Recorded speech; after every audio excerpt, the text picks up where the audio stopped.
नमस्कार, मी संदीप चव्हाण आणि आपण पाहताय LS मराठी। पाहूयात काही विशेष घडामोडी। पेट्रोल डिझेलचा भारताकडे पुरेसा साठा, लोकांनी पेट्रोल पंपांवर रांगा लावू नयेत। इंधन खतांचा काळा बाजार झाल्यास कारवाई करणार, मुख्यमंत्री फडणवीसांचा इशारा।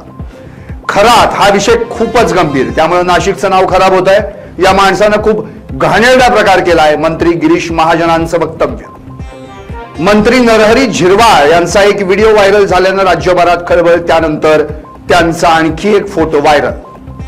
भोंदूबाबा अशोक खरात आणि मंत्री नरहरी झिरवाळ यांच्या विरोधात ठाकरेंच्या युवा सेनेकडून नाशिकमध्ये आंदोलन। झिरवाळ यांचा प्रतिकात्मक पुतळा जाळून निषेध।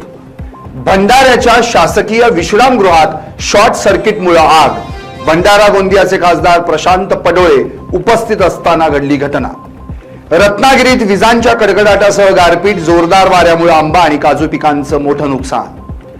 भिवंडी पारोळ मार्गावर ट्रक बंद पडल्यानं वाहतूक कोंडी, अरुंद रस्त्यावर वाहनं बंद पडून नेहमीच वाहतूक कोंडी होत असल्याचा नागरिकांचा आरोप। सिंधुदुर्ग जिल्ह्याच्या काही भागात अवकाळी पावसाची हजेरी, काही प्रमाणात गारपीट, अवकाळीमुळे आंबा आणि काजू पीक धोक्यात। मुंबईतील साकीनाका येथे पोलिसांच्या गाडीला अचानक आग, सुदैवानं कोणतीही जीवितहानी नाही।